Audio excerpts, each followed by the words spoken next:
Yo!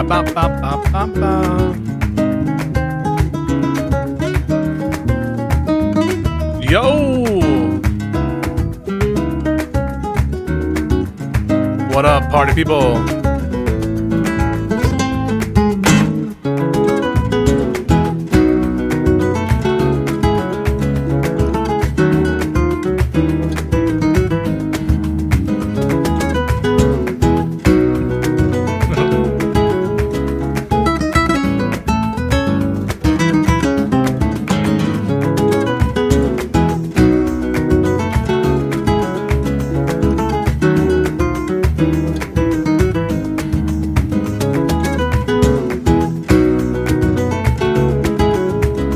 Ready to go.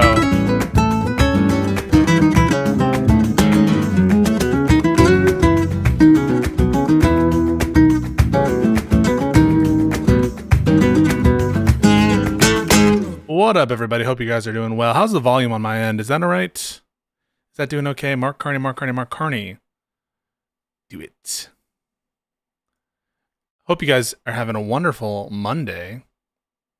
Isn't it beautiful and gorgeous what this world is about? All the different things that can transpire. The Michael Tracy convo was cool. I hope that you enjoyed it. We'll be releasing a very provocative video with a very provocative title, with a very provocative thumbnail. Sounds good to you? Good. That's good. Very great. Very wonderful. Do you guys know that Key and Peele sketch with where he plays Megan? Good, great. That's wonderful. Thanks for that. I was thinking about introducing a little vocal fry into the stream. Sounds good. Awesome. You see Tracy's back and forth with Dave Smith. No one showed Dave Smith the clips from yesterday's video or stream because I think that there is the potential for some unfortunate Michael Tracy clips. I'm not saying that was my intention. That's not my intention to clip people. Except for Rob Noor. I have clipped him. But in fairness, that's not me doing the stream. It's like me seeing his stream and taking clips of his stream. I have done that. Okay? What I haven't done is specifically bring on Michael Tracy to be clipped. That was not my intent. In fact, I think a lot of the questions I gave him were, in my opinion, he struggled a little bit, were softballs. Yeah, so like, I think that Tracy's observations about the confabulatory nature of a lot of people's expectations and the fact that it's like not been substantiated in the slightest, some of the most maximal theories, I think that's true. But he kind of gets stuck into this position where I think he just doesn't want to grasp with any of the terms, the legal terms, or indeed any of like the colloquial terms, and grant that what Epstein did was like worse than the defamation instance or alleged defamation of like the people related to Epstein. Presumably, the defamation aspect of it is bad insofar as maybe there's some additional implied that isn't captured by Epstein's conduct in the defamatory aspect, I guess, of like what Rokana is saying. But it seemed like he was way more bent out of shape about the statements by Rokana than like the pattern of cyclical abuse that Epstein portrayed, and that's provable. So that was like, damn. Some people live the clip. Yeah, I know. True. So for those of you Twitch subscribers, new ice emotes, we'll just wear them for a little bit, see how they feel. And hope you like those Twitch people. I would give them to YouTube. It's not a preference thing. I think Kick also has them, and they might even be free for Kick viewers. But yeah, the question about age of consent was cringe. Yeah. I think that Tracy has had a lot of interlocutors who have not been prepared in the slightest. And I think he even said like this, that he considered this one to be like very engaging because I was one of the few people who had done at least some research into the merits of the claims. So we're going to get into this case in a second, but I just wanted people to come in, say hi. I didn't make Hutch. Oh, you guys, come on. This is part of like the fun of Lib and Learn. It's not just us agreeing. It's like me and Hutch getting upset at each other and like talking to each other. The fact that you guys make it like this super personal thing, I think is cringe. Like that's part of the fun of it. Now, is it fake? No, I don't like. I feel what I feel. You know, I feel very strongly what I feel. And I know that Hutch feels what he feels very strongly, in fact. And I know that the fact that there's a guest might make people like, oh, what about the guest? What about the guest? Like, first of all, the guest did talk and we did engage with him. And one of the initial back and forth was about like Joe Biden stepping down, but also like we let him know that like, hey, this is kind of how we do things. And, you know, they can maybe save the powder, but we don't plan when these discussions happen, you know? And I think that it was a longer episode than usual. Am I out of sync? You guys tell me if I'm out of sync. Oh, I don't think I bullied him. I don't believe I did, but oh, the ogre boy thing, yeah. So let me let's talk a little bit about ogre boy real quick. Ogre boy. Yeah, I think that part of the fun is watching it for like the back and forth. You get the different views. And I think if it would just be like, yeah, sure. How are you? Like if it was just that, I feel like it would be less entertaining to watch. And we always get a little testy. All right. Real quick on the ogre stuff, because I see people have, and including Hutch, my boy, has picked that up. I stand by everything on that ogre boy discussion, and I think it sort of susses out this. What have we called it? The Schrodinger's leftist meme. That they want it both ways. They want it one way and they want it the other way about significant effect on the election or versus insignificant effect on the election, right? You can have a position that it was a significant, right? Significant. And this is, right? Ogre is right here. You can have, you know, Pisco, which is, insignificant, right? Insig. That's where I'm at, right? This is Pisco. I don't think these people had a significant effect on the election. I think they had an insignificant effect on the election. But if you take the view that they had a significant effect on the election, that's ogre, that's Hassan, that's who else? Prime, right? Prime brought in these statistics to claim that if she had just, right? And I would almost say, not make this leftist, call it Gaza voter, right? Because this could actually run the gamut ideologically in favor of, not because you're leftist, but because you're maybe you're conservative, maybe you're a Muslim voter, maybe you're this or that, right? So that conversation, I think, shows that you got to choose one, weary traveler. And if you say it's not dispositive, but it just like it's one of several factors, I think you're trying to argue that at a bare minimum, it's a significant factor. So you're not going to be able to escape it by saying, well, who knows? There's too many factors. Because as long as you contend that that was a significant factor, well, then there's a basis, I think, to be upset, right? And so then how would you not, right, if you're the lib looking upon this, maybe there's a basis to be upset at Kamala for not adopting the position, if you believe this, right? But there's also a basis to be upset at these people, if regardless of whether or not you think it's dispositive, you think it was a significant effect in the election. So you don't get out of it by saying, well, not dispositive, but significant. And that's what we also found out in the ogre conversation, that it doesn't help you.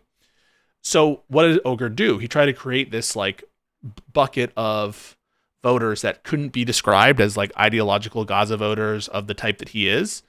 These are like the couch people who, but then you just have to like, there's an intuition. The reason why this doesn't, I think, convince most people is like, we doubt that there are many such cases of non-ideological Gaza voters who would be swayed by moderate shifts in Gaza policy. Right? It almost like one presupposes the other. If you would be shifted by a moderate change in Gaza position, it feels like you're not a non-ideological couch surfer. It feels like you're a Gaza voter, right? You're an ideological Gaza voter. in the conversation, I think I said left at some point, and I agree that I should be more careful. But I think at the final distillations of it, I did say Gaza voter. I think you can quote me on that. Go back to the conversation. I did go back and forth sometimes, and I should be more calibrated on that. But I think in at least one of the major distillations of the questions, I said ideological Gaza voter, and this is the terminology that I'm going to use going forward because it captures what it captures the entire pie of what I'm trying to get at. You know. So, thank you so much for Jennifer Wink, and then we have other super chats.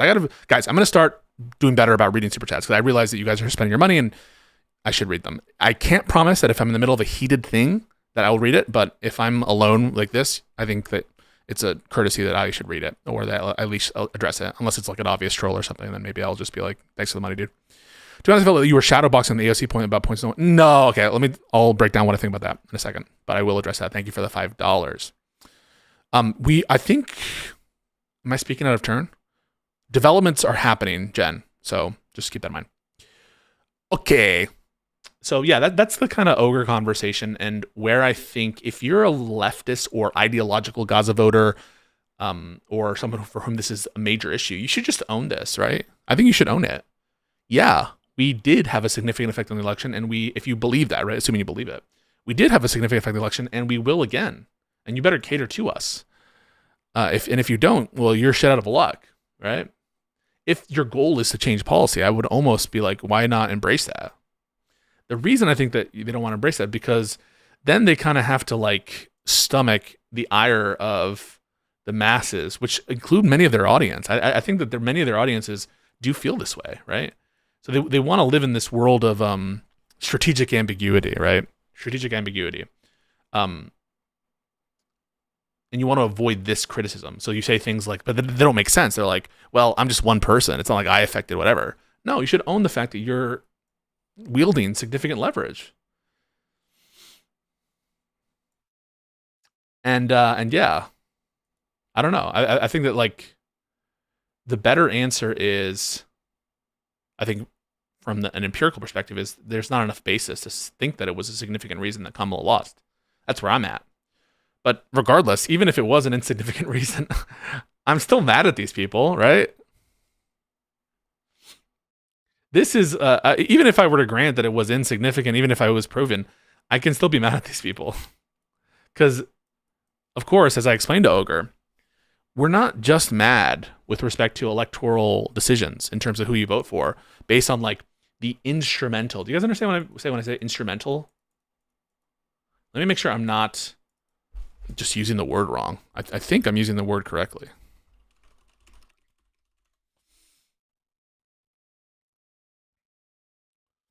Relating to serving as a means of pursuing an aim or policy.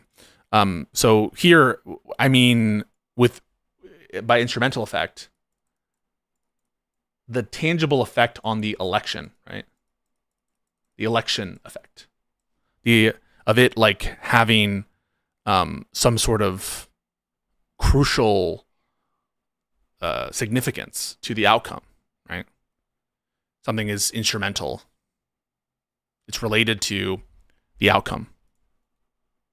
That's what I mean. At least that's what I understood this term to be used in the literature about the rationality of voting or whatever. I could be wrong about that, but that's how I mean it. That we're not just mad because of an individual's instrumental effect or election effect of their vote, because it's negligible from an individual, right? It's literally negligible. Just think about it rationally. That's not why you're upset with a given voter. Now that could be different when you're talking about a big Pisco emo, right? A big streamer, big politician who has clout and is able to actually motivate many people. So but like put that aside, right? That doesn't explain Ogre Boy who has no significant clout, right? Or let's say that we grant that maybe they have big clout, but they're not actually affecting many people's views, or at least that hasn't been established yet. We can still have a basis to be upset because of signaling, by which I mean we have opinions, normative opinions on what people signal, right? You can think of signaling value with respect to the instrumental value of the signal, that is to say, like the actual effect of the signal itself on the election, the results of the election. But independent of its effect, we have normative opinions on different signals. If someone's on Twitch saying F all of a given minority, like even if they're a nobody, we're like, okay, that's bad to do. Or you could say this, an expressive value. Or like a preference. We can take issue with preferences, expression values, signaling values. And even more so, right, with the more clout they have, because then you start to get into like, okay, well, now we're having an instrumental effect on the election. Like, all of this is stuff that we, in general, like take issue with anyone expressing some sort of horrible opinion who's just like a random chatter or something. You don't need to have some tangible effect on the election. This is what, crucially, I think Ogre Boy just cannot get through. I can't get through to him on this. Maybe he doesn't want it to go through. I don't know. You guys tell me about that. But this, like, regardless of what this answer is, that the Gaza voters did it or not, I am still going to, like, condemn, thank you so much for the membership, those who voted for Trump in virtue of what they're signaling. And now you could come back and go, well, what are you signaling, right? Because Kamala supported this, that, and that, and the third. And so aren't you, well, no, in the signaling value, you price in known facts about the nature of the contest, that as between two viable candidates, right? As between two viable candidates, where everyone knows that really the country is faced with only two viable options, as between those, right? Because you can imagine a more perfect candidate, right, that is more aligned with me, who's running as a third party. And I would still think poorly of someone who's using, this expressive signaling value with respect to that candidate, even though I agree with that person more than the candidate who's running as part of the two-party system. But the answer there is that, like, sort of priced into the signaling value, expressive value, or at least for my norms, right, and these preferences, is the fact, which I think at this point is just a reality of American politics, that it's as between two viable options, right? As between two viable options, that's the choice the country is going through, right? And so, given the choice between a nirvana, right? You have three votes: nirvana, the best of all possible worlds. You could vote for a really awesome world or a really shitty world, right? And they're all mutually exclusive. You can't vote for more than one. I tell you beforehand, right, that voting for the nirvana, nirvana is never going to happen. And so the country is really only faced with two options, right? This, moderately better world or really good world, or whatever you want to put in there. You can change it up. Really crappy world. The signaling value is going to be with respect to the choices the country actually has before it.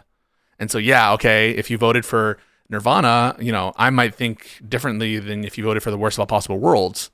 But it's in a context of, trying to encourage a culture that contends with the real choice between, in front of the country. So that just gets you a sense of how I think about these things, right? If I really thought about these, you need to find some inherent value or some I don't want to say inherent, some value related to voting that isn't premised on an individual's ability to affect an election. Because if you do that, you're just going to be faced with the unfortunate mathematical reality that none of this matters from an individual perspective. And we all find things, opinions that people say that don't matter because they're never going to be enacted, that expose preferences that we think are bad and we have normative judgments on. So that's some of my views on. And let's take the Epstein example real quick. One of the reasons why I don't think the Epstein example goes through for Hutch, right, is... and he can change the hypothetical such that it would go through, and I would grant it, and I'm not afraid to say that for sure. But in any normal world, right, in the Epstein hypothetical, we would think that Epstein would be like a non-viable candidate or something. Or let's assume he was viable, in which case I don't think that there's much. If you're non-viable, I'm not going to have much. If there's no real choice, in other words, if I assess you to be non-viable, I'm not really going to look too much into your decision to abstain from voting. So again, this viability stuff is really important to at least how my preferences are and how I'm going to consider you. So the Epstein example, I would say in most usual cases he'd be a non-viable candidate. But even if he's not, you can if you want like price in some like long-term effect on the party, right? And this is a kind of like accelerationist or some sort of like think about the Trump stuff. Well, let's cut our losses with Trump for the good of the long-term health of the Republican Party, even though he is viable, right? Let's say Trump in 2016 is viable, and he was viable, right? He won. Maybe the long-term effect to the country or to the party are such that supporting a candidate, even when viable, is some horrible thing. But that would have to be weighed against the alternative, right? In any given context.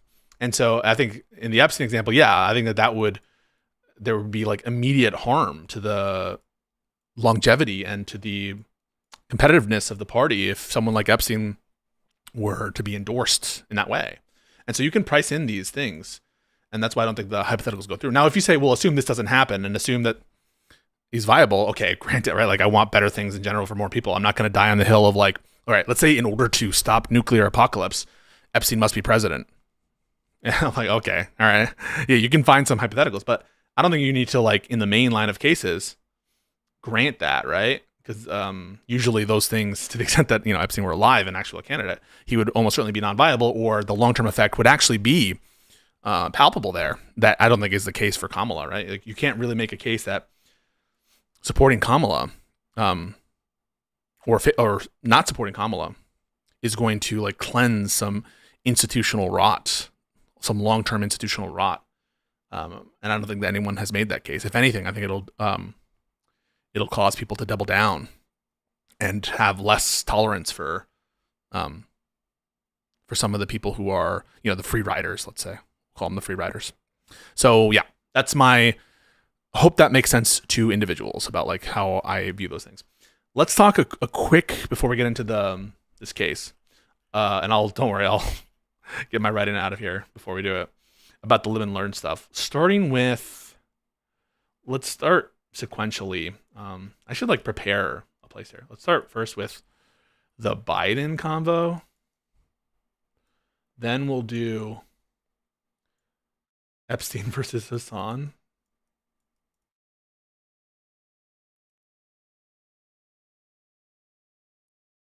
And third and finally, we'll do AOC. Okay. So my thoughts on this. First, the first kind of thing that we got into, and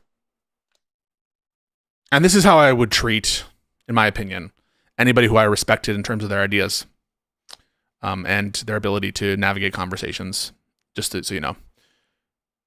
On the Biden conversation, I couldn't disagree more with Jose. Jose, who I liked, he seemed like a very nice guy, and I followed him on Twitter. He followed me back. I have no hard feelings towards him whatsoever. We can just disagree on issues. There's nothing wrong with that. He took the view that we should have stuck by, and this is a view of Wick TV too. He's not the only person. It's been described in other circles as like Biden dead enderism, something like that. That even if we knew, but he had an even stronger version of it, which was even if we knew that switching candidates would be worse for down ballot situations, we should have stuck by Joe Biden on principle anyway, right? And so obviously I'm gonna be like, wait a second, that's crazy. That seems to be some sort, I don't know, some loyalty principle.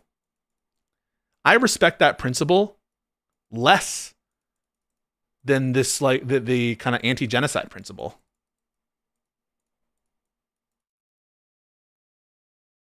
You understand? So you're now, these are both like pills to avoid doing the electorally advantageous action, right? In the context of like the Hassan types, the Ogre Boys, the Primes, it's like, well, I just have a line, and that line is anti-genocide or stopping the genocide. I think this is more defensible than the kind of like, well, I know this will be worse off, but we just need to be strong and defend our guy. Like that is like even worse. And so people are like, why did you come out so hard against Jose? First of all, he knew it's the discussion we get into it. We did that. He's a big boy. Again, we followed him. What he was describing to me was more offensive than this one. you understand why? Hopefully we have some people in the chat can understand that. Right? This is assuming that voting or doing the action, right, whatever the action is, or inaction, action or inaction, leads to worse results. Leads to worse. So this is on the assumption that this leads to worse results, right? And so I hear that like from someone like Wick. Well, Wick didn't even do this. Wick kind of has a different kind of delusion, which is I think Biden would have done better. Biden would have won, or at least have a better chance than Kamala did.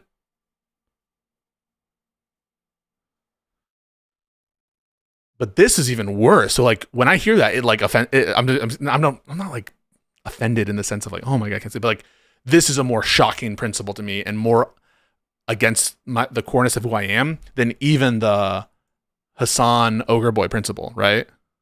This is, I know it's worse for the party and I'll do the thing anyway, not because of anti-genocide, but because we just need to stick by our guy Biden. Does that make sense to you folks? That's worse. And I clocked that right away. I'm like, this is fucked up, right? But for whatever reason, to the liberal sensibilities, again, I have liberal sensibilities for some people, does it not like instantly strike you as horrible, horrific? Do you understand why? Just like if someone said this about Gaza, I would have a very negative reaction to hearing that in response to what was said about Biden. It's so contrary to everything that Hutch stands for, right?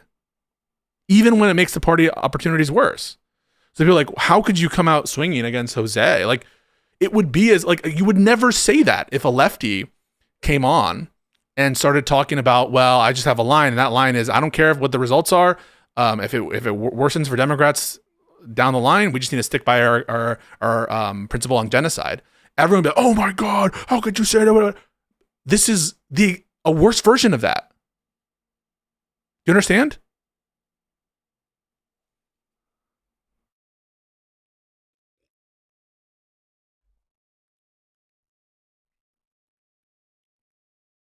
No, we're not saying this. Holy crap. I honestly think that some of you guys have like hearing problems. What the fuck? No one is saying that Biden would have been worse than Trump. Literally no one would ever say that on this panel.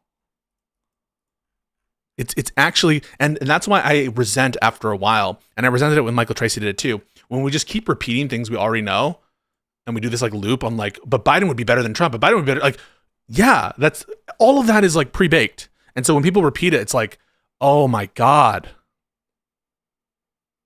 But I hope you understand why I needed to speak up, right? And why I'm going to be like with my big boy voice on.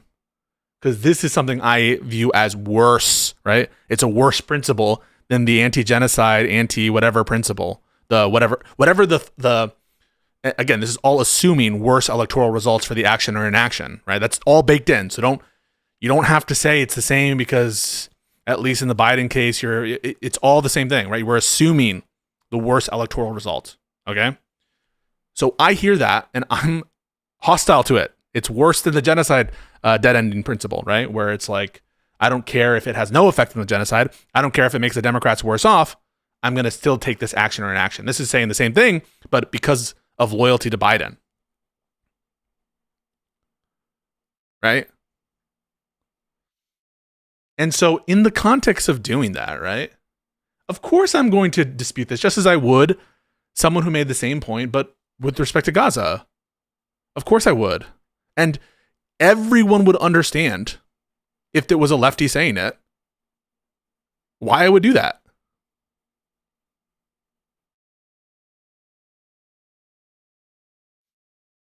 And so this brings up the first point with where Hutch is about to contribute. The reason why I'm stopping to lay out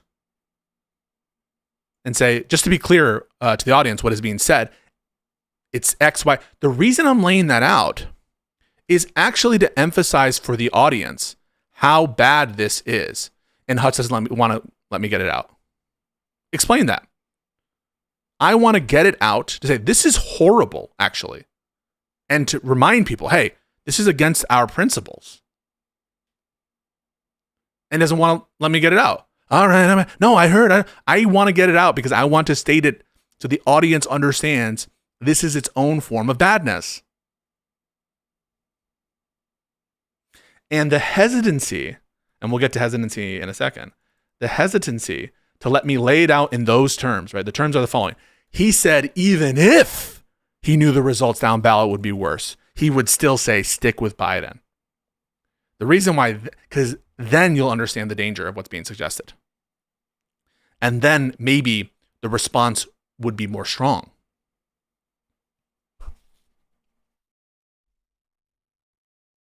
I want them to actually let that sink in and emphasize it. Yes, it was said. I want to say, just to be clear, what you're proposing is the following. And then have him not object because it is what he said. So that there can be also no question that that is the position he took. And Hutch doesn't want to let me get it out. So that's like, dude, what's going on? And what's the reason? Would we protect, if it's to protect him, right? If it's to protect him from what? From criticism? This guy seems like a decent lib, a good guy, whatever. I don't know much about his prior content, but he seems like a congenial person.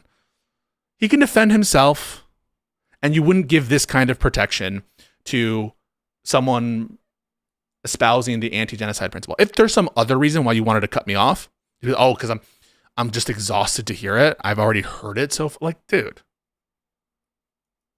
we're spending more time having the interruption fight as opposed to just like doing the thing, you know?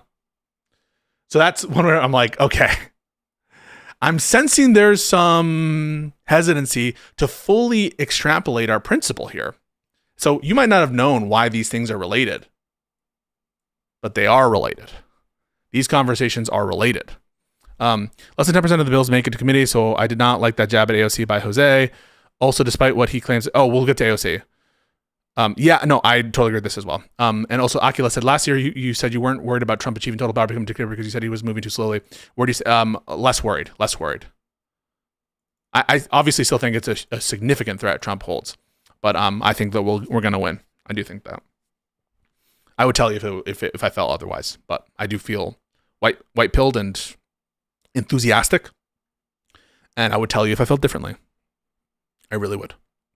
Yeah, I did. Thank you. I'm trying to read more the super chats when they're in like this context right here.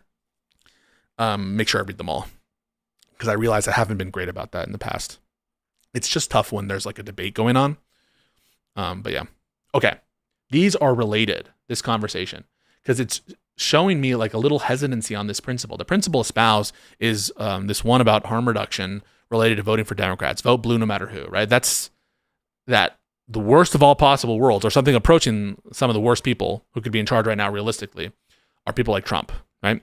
And the principle is so strong, so says Hutch, so strong that it obviously will survive even Epstein, right? It will survive even an Epstein candidacy. That's how strong the principle is.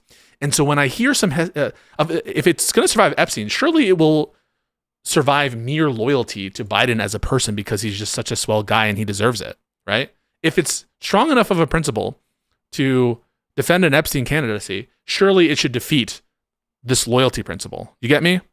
So when I see this, I'm like, it feels like we're not comfortable with the extrapolations of some of these positions. And as I would with any other person who I respect, and I respect Hutch, I'm going to further get into those that hesitancy. And it rears its head again on the Hassan third-party conversation, where all of us agree. Deplorable thing to say, disagree with it. I think it's also, frankly, a bit deceptive to the extent that it's not what it appears. And the outrage about the outrage is also overblown to the extent that it's about strategy or whatever. To the extent that it's about strategy or it's about positioning one's leverage, which I've heard from a lot of these defenders, right? The sweepers. You mean you? Someone say that, right? Someone put that in the comments. You mean you? There's no basis to be outraged about the outrage because then the outragers are doing it's all part of the plan, right? It's all part of the plan. The outrage itself is part of the strategic goal of generating hype and consolidating that precious use of the power, right? Which is still forthcoming for the 2024 election, right? That make sense? So I'm happy to condemn that shit. I think it is a bad statement. Everyone here agrees. I forget the exact context here, but it gets into another one of these discussions where all of us on the panel, except for Hutch, say, yeah, we would vote for, this is how good our principle is. This is how much better we are, how much we hold to this, the strong version of vote blue no matter who. We'll bite the bullets. Yes, if a lefty is on the ballot, we'll vote for them because that's just how bad Trump is. But then, right, the question is asked, well, what about Hassan? And this is not the first time I've asked that question. Famously, the question has been asked in other contexts as well.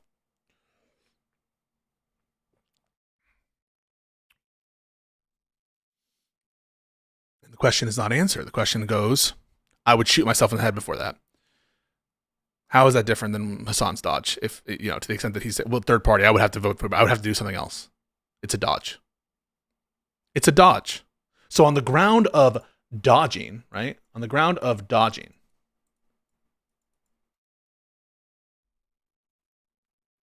absolutely undeniable, they both dodged. And if this weren't Hutch, if this were Econo Boy, and he was doing this with a Manchin versus Trump candidate, everyone would understand that. Do you understand that?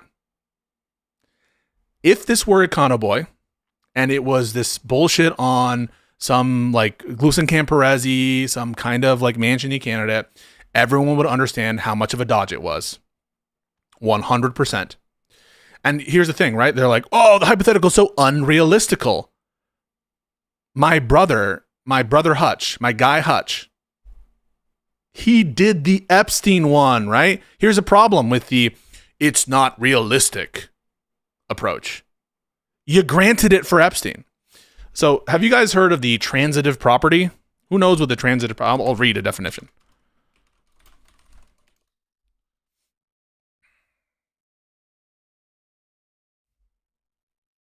Does anyone have, tell me if this is, so here we go. X equals 2. Y equals X. What does Y equal?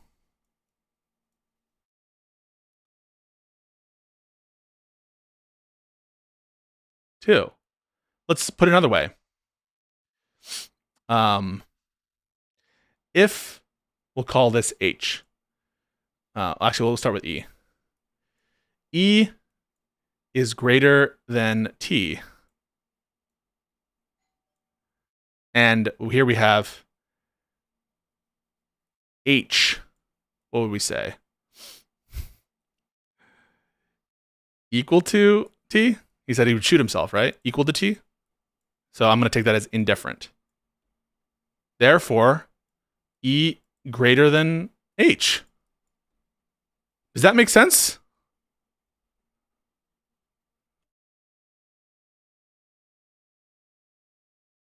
Tell me I'm wrong.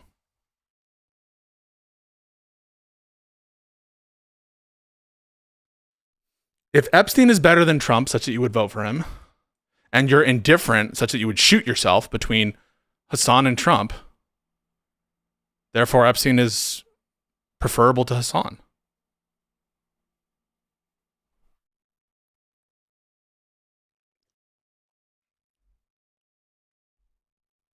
Am I wrong? Why didn't Hutch state this?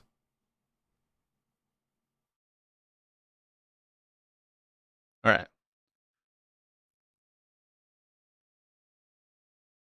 The reason why he didn't state this is because he wasn't comfortable with that answer. But why wouldn't he be comfortable with that answer?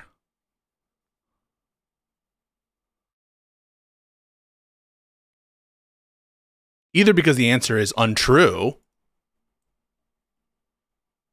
or the answer is unpopular. Because if the answer were true, presumably he would say it, right? If he felt that way. So which do we think is the case here?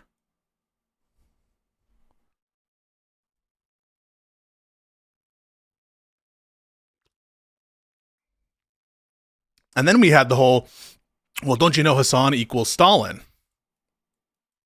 Hassan equals Stalin. And so therefore you can substitute Stalin in for Epstein or something.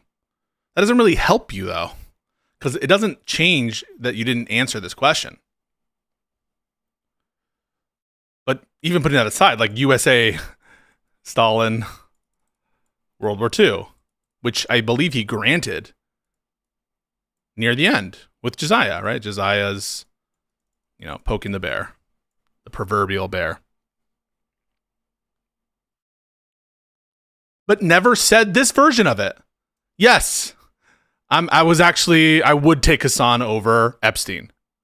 Which, by the way, guys, that's not like a huge compliment to Hassan. Okay?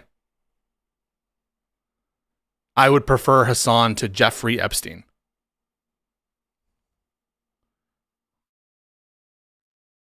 Everyone else on that panel agreed that H over E and H over T.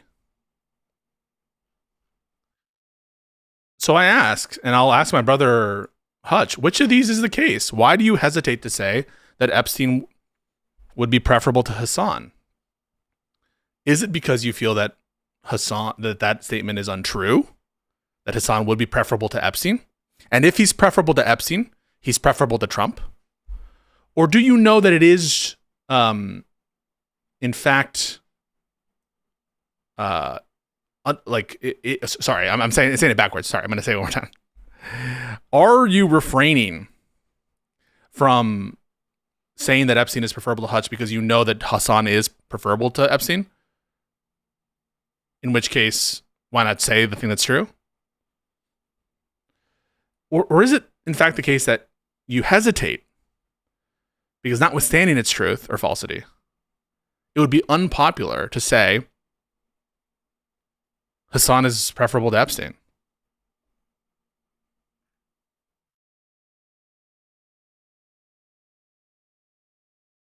Now, I'm seeing some people in the chat bite the bullet and say, actually, Epstein is, in fact, preferable to Hassan. I don't agree with that for a lot of reasons.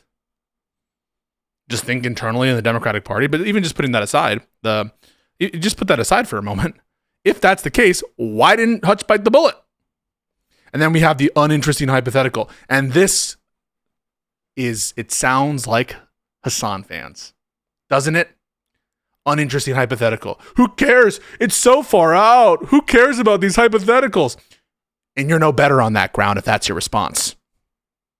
If that's your response, you're no better. This is such an unserious hypothetical. Right. Exactly. You guys are Hassan fans. You might as well be. Why do you even care about this? Why do you care about Epstein? Why are you dying on the hill of Epstein over Trump? Then there is no one, I think, who will defend this stuff. It's indefensible in terms of trying to stay consistent on the hypothetical shit. No, it's just a dumb choice. It's just a dumb hypothetical. Our hypotheticals are not dumb. Your hypothetical is dumb. Even though, wait a second. Weren't we talking about Epstein hypothetical before? That's the difference. You want to know the difference, Pisco? Our hypotheticals are smart and yours are dumb.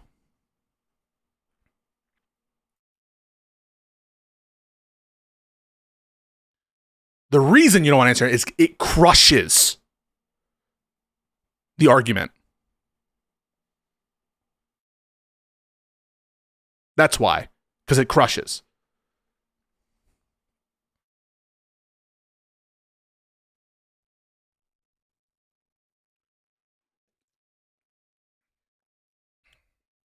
And I'll lay it out, right? Again, one more time for the people in the back. If Epstein greater than Trump, and if indifferent between Trump and Hassan, then Epstein preferable to Hassan.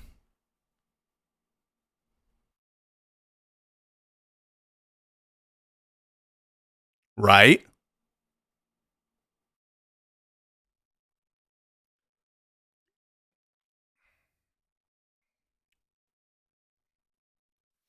And so, when everyone else, all the other libs, including myself, on that panel say, yeah, come on, this is too much. What am I led to believe, actually? That this is a rational preference choice? No. I have the support of the majority of the panel. The difference is I'm willing to say it. Yeah, I would prefer Hassan over Trump. Yeah, I prefer Hassan over Jeffrey Epstein. Guys, that's not a huge compliment. Okay? That's not a huge compliment at all to Hassan. You can say that. And I am the person who the rest of the panel is agreeing on with that respect. Right? So it's not me being the tank. Oh my God, you're a tanky, right? It's 1, 2, let me check my math, 4.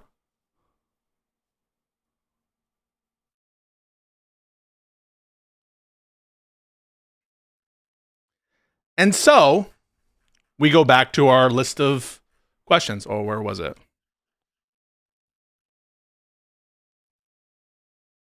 AOC, this comes up. That's the context of this conversation. People are going to be like, oh my God, you were so mean. Always, right? You were so mean. You're so fucking mean. Like, no, we just have, in my opinion, and I love Hutch. This is weaselness. What are you going to say? It's not answering the question. It's not answering. It's not dealing with the principles that we're supposed to espouse. That's the context of this. And now we're going to talk about AOC. Oh my God, so embarrassing. Who gives a shit? I'm at my wit's end. So this is all an exercise to soy out about lefties, it feels like. Well, especially AOC. So she flubbed a line on Taiwan. I don't even know what the right answer is. Do we send troops? I don't fucking know that. What's the right move there? I understood that we had this policy of strategic ambiguity towards, we don't even recognize Taiwan as China, right? Isn't that the establishment policy on China? The consensus for decades? I don't know what the fucking right answer is in that context. And I'm meant to believe, we just brought it up just cuz. We're just talking, it was just a thing. It was just like someone farted. And we just noticed it. That's all it was. I understand soy people introduced the clip. But we're lingering there. We're lingering there for a reason. And the clip is circulating for a reason. That is, reactionaries and right-wingers are using it to attack AOC on some bullshit dumb thing that doesn't matter. And when I bring up Biden's gaffes, which, by the way, predate when he was more elderly, or Kamala's gaffes, it's not to be like they did gaffes really, really, really bad. It's to say, who gives a shit? Yeah, Biden did gaffes. I still supported him. I still said he was a much better person. I didn't hold it against him in the way that what is like to suggest that this is some significant news in the moment. And to fucking, like, honestly, it could be like, oh, you don't think that it's in a congressperson's wheelhouse to know about one of the most important issues, foreign policy? Every congressperson's wheelhouse? That is a word game. Because clearly what I'm saying when it's not her wheelhouse, like not her area of legislative interest or specialization, where we know, right? Congress has committees and different congresspeople specialize in different areas. That's what I meant. So what's the word game? The word game is, oh, you don't think the Congress people should know about the conflicts? That's the word game. And what I'm talking about is clearly what is her area of knowledge, domain knowledge for which one would justify reaching out and voting for her. This is Timothy Douglas. I want you to come on the stream right now. Is your wife asleep?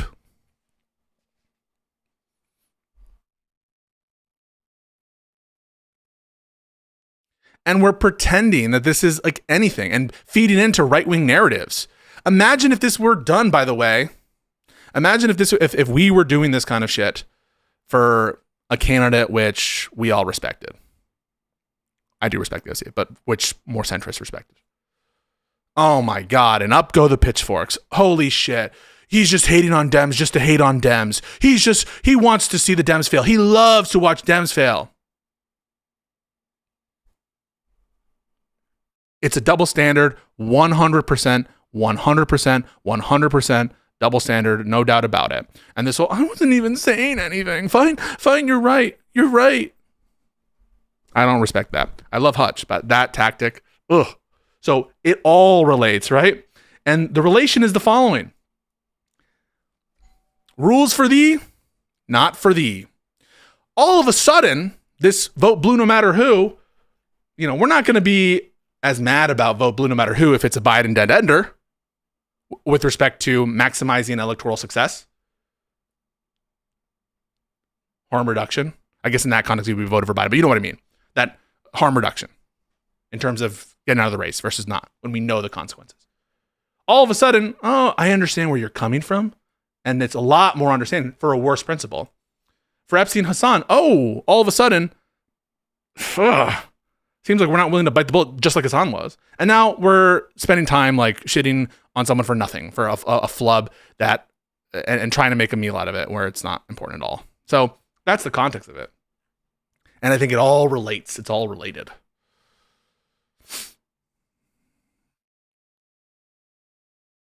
Wait, Timothy, aren't you coming on? Where's Timothy Douglas?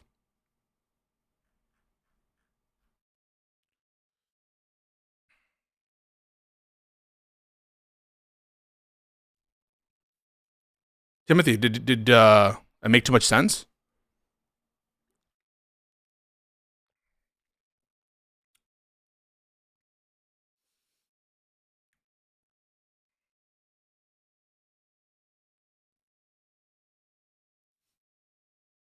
Yeah, 100% owlishness. I totally agree with that.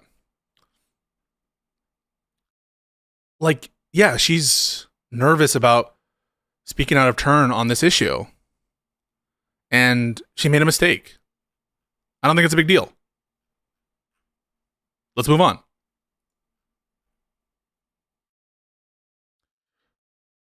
Too much sense about everything I've said so far, Timothy. You said it was cope, so I want to bring you on to discuss it. Before you said you couldn't do it because your wife was sleeping. And so I'm assuming that now when it's a little earlier in the day, maybe she's not asleep and maybe you're able to call in with your phone or something.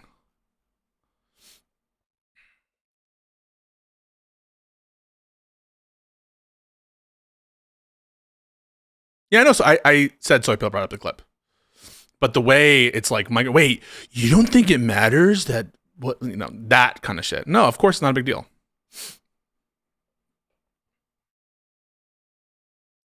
Correct. That's what I was proposing.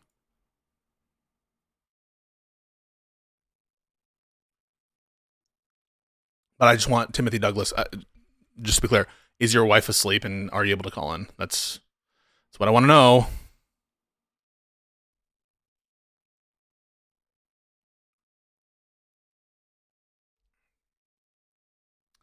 Yeah, but it's funny you can't explain, right? Like, this is just logic.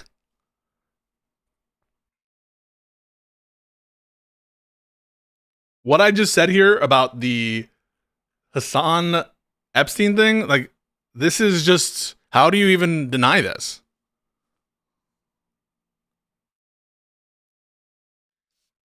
Same thing with the Biden conversation. 100% vindication. 100%.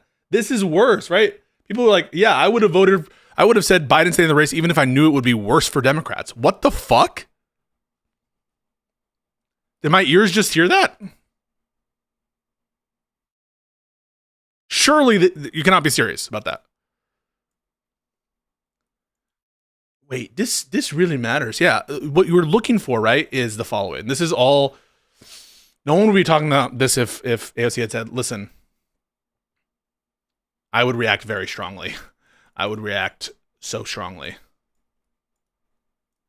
But I never, ever would talk about specific military action taken, even in this kind of hypothetical situation where I were the decision maker, because I would never want to restrict me or my party's freedom of action in a context in which strategic ambiguity is essential. And so I'm not going to do something that's bad for my country. I don't know why you would ask me to do that. Something like that, some nothing answer. I don't even know what it would be. Something like that, and no one would be talking. It's just the fact that she's like, that's how people are like spazzing out.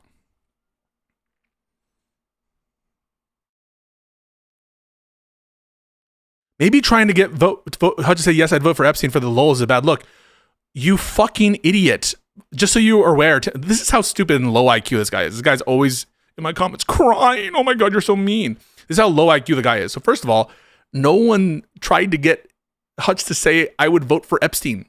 He has been offering that. In fact, he brought it up on this very podcast. Check it. Go do the Epstein search for this very podcast. I think he asked IRI that question in that little segment right there. Second of all, I'm specifically trying him to commit to not voting for Epstein. Do you understand that? This is how stupid Timothy Douglas is, right? I'm here saying I would say Hutch supports voting for Hassan over Epstein. He's already said he'd vote for Epstein over Trump, right? He already said that part. And so Timothy comes in and says, oh my God, Pisco, you're so bad faith. You're trying to get him to say that he's going to vote for Epstein. Bro, did you miss the discourse?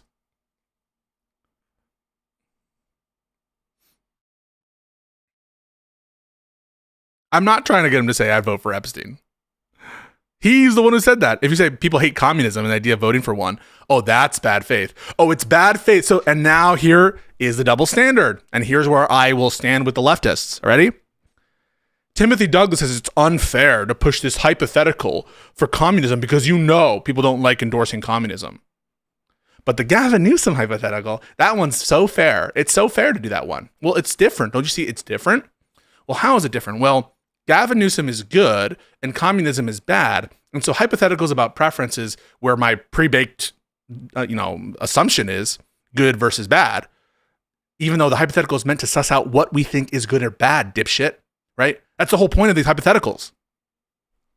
Actual stupidity, actual 1 IQ. Seriously, like actually 1 IQ, this guy. And again, then bite the bullet.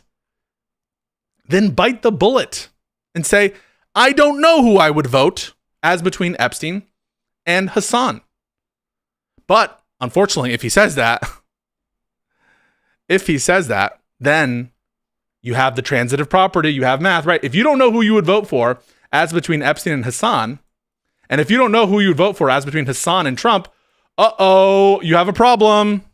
You might have contradicted yourself when you said you would vote for Epstein over Trump. Right? That's the problem when you say, I don't know here, because you do know when it comes to Trump. There's math again, getting in your way.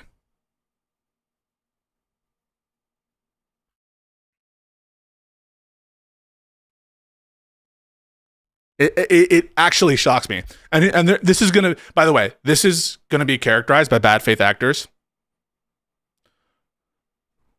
Pisco's sweeping for the lefties. It's fucking math. What are you talking about? It's a guy talking about doing things that are bad for Democrats. What are you talking about?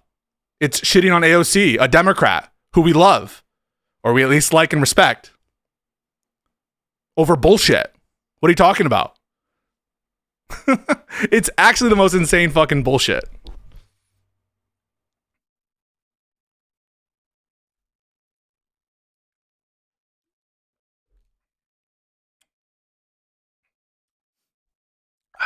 I'm over here defending Democrats. I'm over here defending Biden dropping out to help Democrats. I'm over here suggesting that Hassan is preferable to Jeffrey Epstein so Democrats don't look crazy.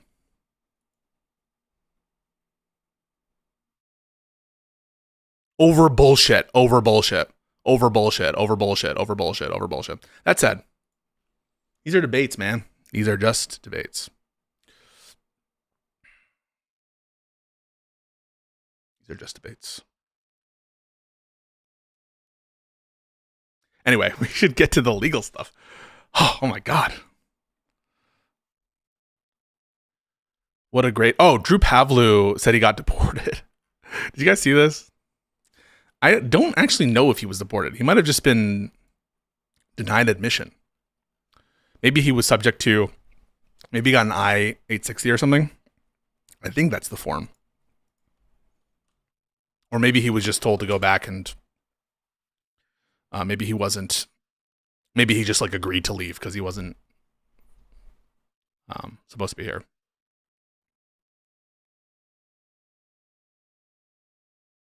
So Democrats don't look... No. Okay, so Timothy Douglas, again, low IQ. So guys, we have to be so slow with low IQ Timothy Douglas.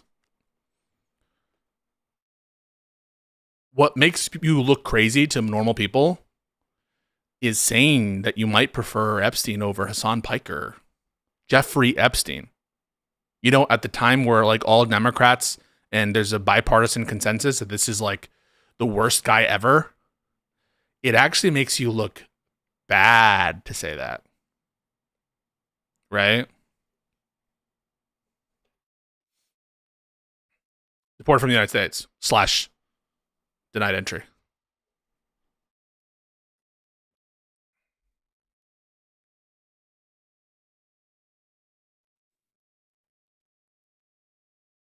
And look at this. Saying you don't like my comments that make you look crazy. No, saying you prefer Jeffrey Epstein to Hassan Piker makes you look bad. I don't know if you think that that's not the case. And the proof of that is in the pudding. Do you think that these Democrats would be willing to go and be on shows starring Jeffrey Epstein? No. Because guess what? Oh, the taboo against Jeffrey Epstein is actually worse than the taboo against Hassan Piker. I prefer, that's the terms in which I use the example. I mean, it's a preference. Yeah, I prefer X over Y. I prefer Newsom over Vance. I prefer talking to you in VC over you being a weasel bitch and hiding behind your wife's sleeping form. So you prefer cancer over gunshot means you prefer cancer over a gunshot, right? You sound no different than a Hassan sweeper who's like, oh, how can you ask that question? I would not want to decide between, and everyone would be the woke, the soy woke, whatever point. He's not answering. You are no different. You are no better. I just want you to know, Timothy, you are no better in terms of being a dodging, weaselly bitch than everyone you complain about.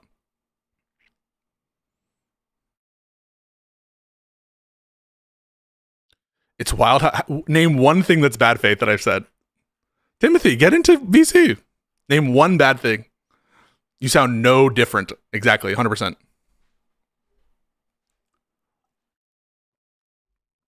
How can you ask a question of lesser of two evils? How can you do that? Isn't that our whole soy out thing about lesser two evil and the Gaza situation and comparing it to USAID? Isn't that like everything that we've been soying out about, we, myself included, is lesser of two evils? You're like, how can you compare two bad things? This is the caliber of intellect. I love this. It's so beautiful. Hutch claimed he preferred Epstein over Trump. He said that. He stands by that. That's not up for debate. How is that bad faith? And the question was, would that apply to Hassan? None of that is bad faith.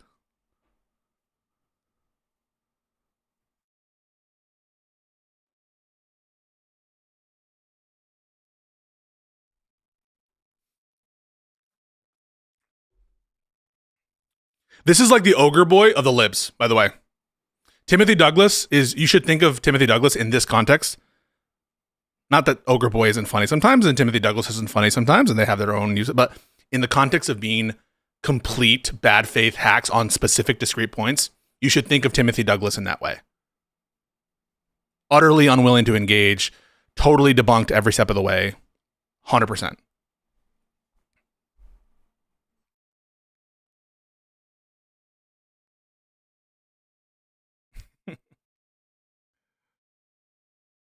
Crazy. But we should get to the legal stuff. I know the political stuff is so juicy. But what can I say? I just like facts and logic, I suppose. I actually do interpersonally find Ogre Boy funny, and I don't know what to say about that. Maybe you guys like maybe that makes me a Stalinist, but whatever. You genuinely don't know how Discord works. Do you want Zoom? I'll give you a Zoom link. Do you have any DM thing possible? I'll send you a Zoom link, you boomer fuck. You didn't think you were going to get away with that, right? The I don't know Discord meme. You know who uses those like 60-year-old conservatives who need like special assistance calling in? Is it the line? Yeah. Oh, perfect. Yeah. So you do know how it works. You can go to that or disagreements. Those are open channels. Oh, don't go line outside because that's where other people are doing other stuff. Just go to open bar, stream disagreements, behind the bar. Oh, you can't do that, but stream disagreements is the one you want to go to.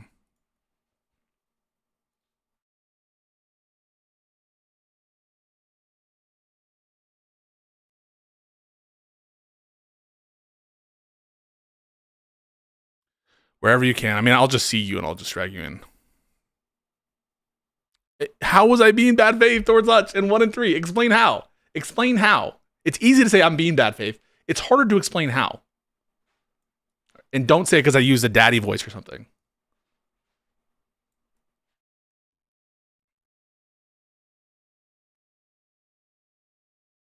Oh shit, Faith. I still have to respond to. I am so bad about replying to shit.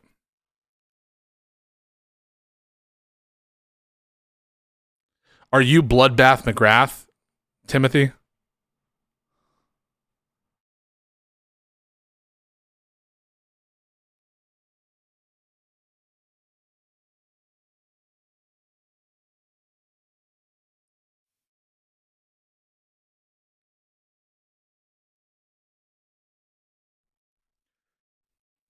And we're looking for evidence of bad faith from Dasville Danya.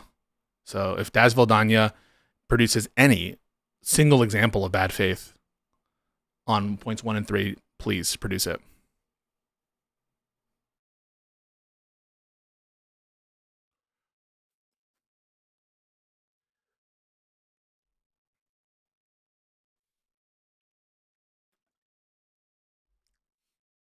Because on point 1, he was agreeing with you, the way you were reacting to me. No, okay, but you didn't hear what I was saying with point 1. Yeah, on point 1, he agreed with me. What he was objecting to was me recapitulating the enormous badness of what was being said and the manner in which he dealt with this amount of anti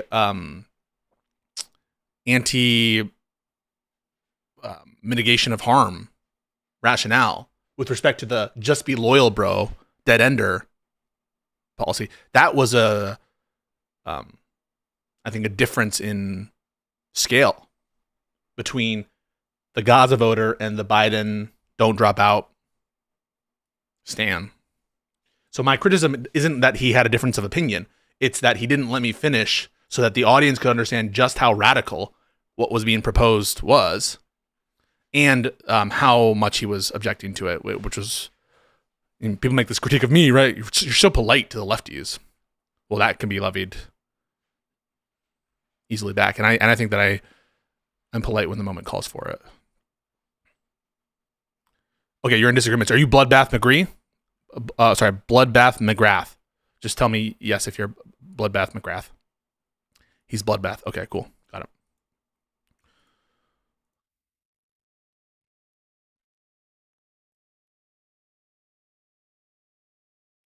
My brother, you're on the air. Hey, what's good, dude? What up, bro? I'm just tired of your bullshit. What's up with you, dude? It's all good fun, man. I know. What's up with you, man? I mean, like, what do you object with? What possibly do you object with? Well, give me the rundown. You said that Hutch said that he would vote for Epstein over Trump, and that's like kind of the whole impetus of this? Did you miss that? Yeah, that's what happened. And he said that in Lib and Learn just now, or like previously. It's previously, he initially said on Lib and Learn last week, I think. It was clipped everywhere, and he doubled down on it multiple times. Okay. And like, what was the reasons he gave for that? Just because Harm Epstein reduction could potentially be liberal? Well, I suppose he thinks that like Epstein, in his view, if we put them in, he would be like immediately impeached or something, or he wouldn't be able to like have fascism or whatever. And so it's just a vision of harm reduction where I'm guessing he's pricing in some amount of political ineffectiveness of Epstein, or maybe again, this was all done without Hutch knowing Epstein's politics necessarily, even though he kind of brought that up in the context of this conversation to be like, hey, we don't even know what Epstein's policies are or politics are. Yeah. Well, that was like, you were able to make that determination with respect to Trump before you had a solid foundation. What does that tell us about you? So that's what I guess is the rationale, is that he thinks that in that position, Epstein could wield it less bad than Trump. I mean, I don't agree, because I think in any like realistic scenario, even assuming he's alive, there would be long-term consequence on the Democratic Party being able to win in the future. And then also I think that he would be an unviable candidate to endorse. And so I don't view the same level of bad or any bad to like refuse to endorse unviable candidates. So all that is to say, that is his position. All right. Well, I get that. Yeah. And I understand why you kind of point that out in his face over and over again, because it's a tough pill to swallow, especially when you kind of double down on Epstein versus Trump in the past. But I think it just comes down to like, communism being such a tough pill to swallow for liberals to like support or vote for over another evil character. And I think what he describes as fascist, what he characterizes as fascist. And okay, grant that, but then just say the problem is when you've already granted that Epstein is preferable to Trump and you've doubled down on that, right? If you've already granted that, right? E greater than T, then if the question goes E greater than H, if that's the question, if you're indifferent, if you're unsure about this, right? And you're and there's another thing, which is he will not answer if he prefers Hassan over Trump. Then you're going to have another transitive property problem here, which is like, if you're unsure about Epstein over Hassan and you're indifferent as between Hassan and Trump, then you're unsure if Epstein over Trump, which would be a contradiction with the position of Epstein preferable to Trump. Do you understand that? So no matter how you slice it, the potential for contradiction. Now, why would he not bite that bullet? Either because he needs to acknowledge that Epstein not preferable to Trump, and I think for that it really does depend on the scenario. I think in most general situations, I would not support Epstein over Trump, just to be clear with you. And the reason for that is because of what I think he would be unviable against Trump, and so there's no reason to endorse an unviable candidate in that context. In any respect, even if he were viable, assuming he were viable, I think he would damage the Democratic's prospects in a long-term way. And so, 100%. Yeah. So that's all where I'm coming at from it. But he either has to abandon his position of Epstein over Trump, or he needs to grant that Epstein is preferable to Hassan. And I don't know why he wouldn't just bite that bullet, because he knows it sounds ridiculous. Well, yeah, well, it does sound ridiculous, but at the same time, and in the hypothetical, isn't it where like Hassan would be able to do the majority of what he wants to do with leadership, and then would that require you to know what Epstein would want to do and like what that wasn't a consideration? Try and accomplish? So that's the thing. Like that wasn't part of the consideration when he put the bullet on Epstein. I know. Yeah. So if there's more to it, then like, well, let's think about Epstein with a true politically Epstein supporting group of people who are movers and shakers. Then they would do like his research and shit into eternal life and everything. So, and this is why I'm like, the reason I push there is, if we're taking exception, and we ought to take exception to Hassan answering in an unsatisfactory way hypotheticals posed to him about a future matchup with, which I grant is more realistic than the example provided, in that I think that it's much more likely that both Newsom is the nominee than Epstein is, because Epstein is dead, and that Vance is than Hassan is, because of obvious political reasons. But if we're going to take exception to not answering things or answering things poorly, I think that we should shoulder the burden of answering honestly the hypotheticals and biting the bullets when they occur. And I think that it says something a little bit that the 4 other people on the panel, I think, all took the view that Hassan would be preferable to Trump. And it means we view Hassan fundamentally differently than Hutch does. And I'm not in the minority on that panel. Oh, for sure not. No, Hutch is definitely the more staunch, being fully anti, leftist on that panel for sure. Yeah, but it's not even. I don't know, man. Is this like a leftism thing? It's just like a. What? I'm going to ask you then. Who's preferable, Hassan or Trump?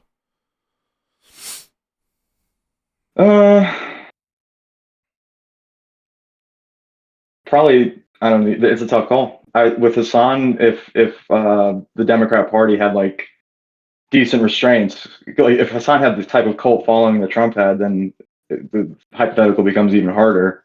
But in the current system, I would go with Hassan because I think he would try and get done what he knows he could get done with Democrat support, whereas Trump has the cult following in the Congress and the Senate. Yeah, I think that makes push us what he wants. I think that makes us like the true anti-Trumper. Like, yeah, we think that they're fascist, and even as fascists, they're somewhat limited by the system, right? Trump isn't able to, right? Just like Hassan would be in this given context, limited in the same kinds of ways that Trump is limited, and Hassan is in fact limited, and would probably be more limited if he were able to assume office by a conservative military, a conservative legal system, institutional actors that by and large are anti-communist. So I just view that as a no-brainer. And in terms of policy positions, way better, right? Way better on most things. So yeah, I for me, it's not even a hard question, but even just putting that aside, like, I think that we should answer it, and we shouldn't be soying out if we're unwilling to answer it ourselves. That's just. So I don't think it's bad faith to do that. What would be the end goal of, let's just say he bit the bullet and answered it right away. What's next? No, I'd be like, based. Yes, I think that Hassan is better than Epstein. Yes, based. And that's not a compliment to Hassan, right? No, clearly not. I know. It's not. But for whatever reason, because it seems to be, and this is what Hassan's accused of, that any kind of preference that's stated out loud, that, you know what? Hassan's better than this, like, scumfuck criminal sex guy, right? Like, any conversation like that is somehow giving ground and is like socially disadvantageous.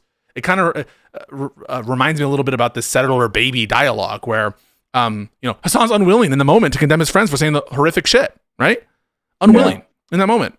Why? That's like a no-brainer. Yes, of course. Well, I agree. Hell yeah, bro. No, I mean, that's all.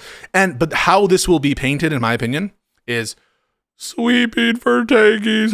How could you possibly say? How could you press Hutch that Hassan is better than Epstein? Like, that's how it will be painted. It's crazy. It's insane. No, I get it. And that's why I lose my mind. Trying to get Hutch to say it on the podcast, even though he kind of held that kind of. He was pushing IRI. He was pushing IRI. He was pushing IRI on Epstein. To do what? To contend with the Epstein hypothetical. Oh. And IRI said Hassan like easily, right? Yeah, I mean, well, I think that you're based for saying that, and that I think is the consistent position. But the thing is, like, I'll often try to speak to like why, like, for example, I talked to Ogre Boy or Prime, why liberals feel upset at a given attitude of I don't know, pompous, moralizing, or sanctimonious rhetoric from lefties. Here's the feeling, I think, from the lefty side. You say vote blue no matter who. You say you're really anti-Trump. But all of a sudden, when shit gets uncomfortable, and there's a lefty who could stand to benefit from that exercise of discretion, even hypothetically, you waver. In the context of Mamdani, it's with Schumer and with other Democrats who didn't really support. In the context of other different examples they've invented, they feel that liberals will drop the ball on that. And my insistence has always been, I think there's far more proximate allyship. I don't say that they're all allies or that tankies are allies or that Hassan is a quote-unquote ally. But in terms of the vision of the world, like the fascists, the MAGA people, they don't even like have the same set of facts. The socialist types, a lot of them, the different shades of gray in terms of what their beliefs are.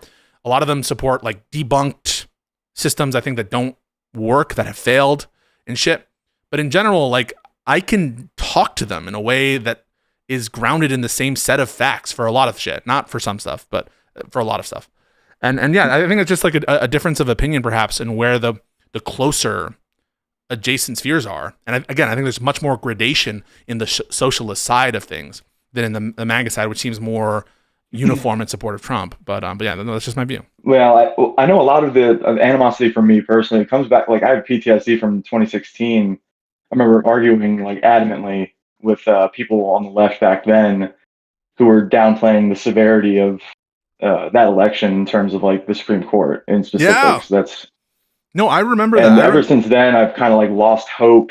I've kind of become black-pilled since then about how serious the left is in regards to advancing progressivism. Yeah, but the I thing feel is, like they kind of dropped the ball. I think that we are ascribing with too broad a brush, like a contingent of quote unquote lefty voters with their obnoxious influencers, right? So no doubt, like when Hassan said, "Oh, third party, fuck him," right? Fuck Sean DeBlack or whatever for when he is making those threats or whatever. Fuck him, right? I have no problem saying that, and no one should have a problem saying that on those issues. Like Brianna Gray, Joy Gray, have no issue whatsoever calling that shit out. It is toxic. It is whatever. But by and large, right? The left isn't the reason Hillary lost the election. The left isn't the reason that Kamala lost the election. I don't think they are. It's a giant confluence of factors for sure. I get it. Yeah. So like, I think that we're forgetting that a lot of these audiences are card-carrying Democrats who vote overwhelmingly for Democrats. And yeah, they're following and influenced by people who don't share our ideals in terms of the world they want to see. No doubt about that. Yeah. I have no problem saying that. That's true of a lot of fucking influencers. That's true of fucking TYT viewers. I'm sure a lot of TYT viewers are card-carrying Democrats. But they tune into TYT on a given day, and Cenk Uygur might be saying some fucking cringe shit about the donor class, etc. Does that mean? Would you say those audiences that are like mainly card-carrying Democrats? Would you say like the people that are leading those, the influencers in charge of those communities, basically, you think that they're heading in the right or the wrong direction in terms of influencing their audiences to vote Dem, though? On voting Dem specifically? Depends on the influencer. Like the two that you mentioned. Depends on the influencer. Hassan, wrong direction. Cenk, and TYT, more mixed, actually. Cenk, more mixed. Okay. Right? Because Cenk endorsed Kamala. Because I thought Anna's been doing Anna worse on that, right? Yeah. So it really does run the gamut. Sometimes you have an influencer who's better on policy, right? More grounded, but didn't endorse or didn't support that. Sometimes you have someone who's quite out there, right? In terms of our feelings about whether they've captured the full scope of what's wrong in this country and have what I think a lot of people, including myself, have referred to as populist brain rot. These are people like Cenk Uygur, who did endorse and were like, we want Kamala to win, right? I remember all his fireside chats where Cenk was really giving me a lot of energy in those days. And like, we can win this, we can turn it around. This is what needs to happen. Like, I think the problem is we need to treat these people and influencers with like some amount of discretion in terms of which ones we put in which bucket at which times. And that's what, crucially, I think, what has been lost by putting Kyle Kalinske and Vanguard in the same bucket as Hassan Piker, even though ideologically they're very similar, they're very sympathetic to each other. I think they're different, and on different things are different. And that's all I'm saying. And I'm not saying that you don't criticize them. I've never said that. I just say, like, I think the focus should be MAGA, and I don't mind interacting politely sometimes with conservatives who, like Connor, right? Connor is like considering voting for JD Vance. But I have polite conversations with him, just like I have polite conversations with Richard Hanania and polite conversations with people who have no allegiance and will never vote Democrat. To me, it's all just like we should be calibrated in our criticism and shit, but recognize that MAGA is the greater threat. And to the extent that like tankies aren't doing that, they're wrong, and I'll call them out for not doing that.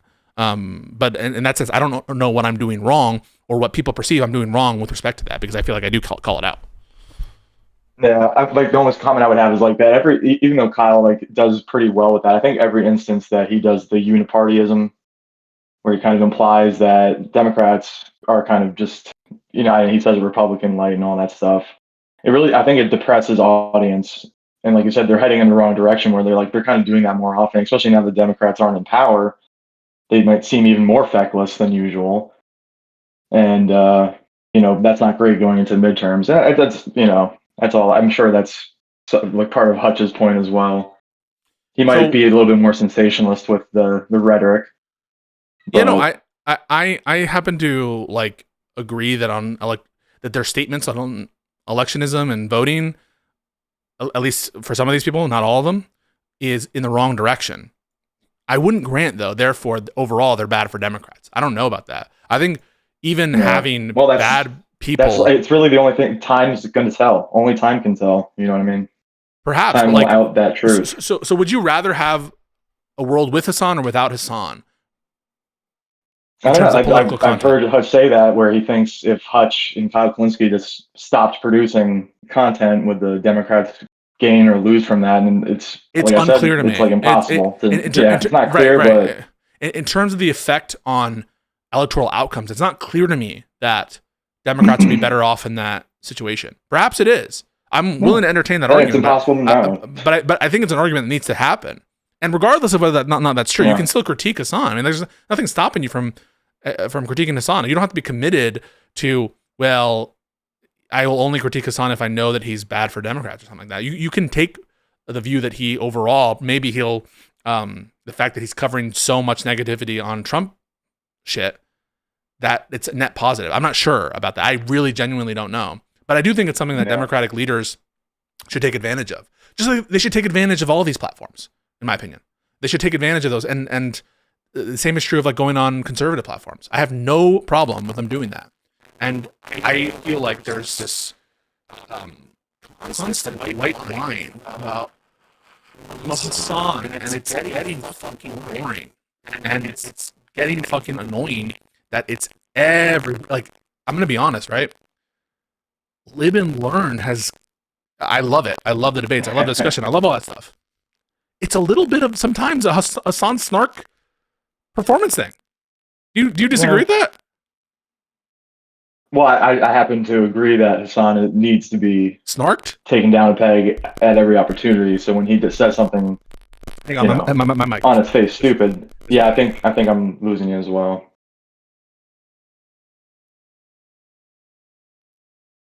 Can you hear me?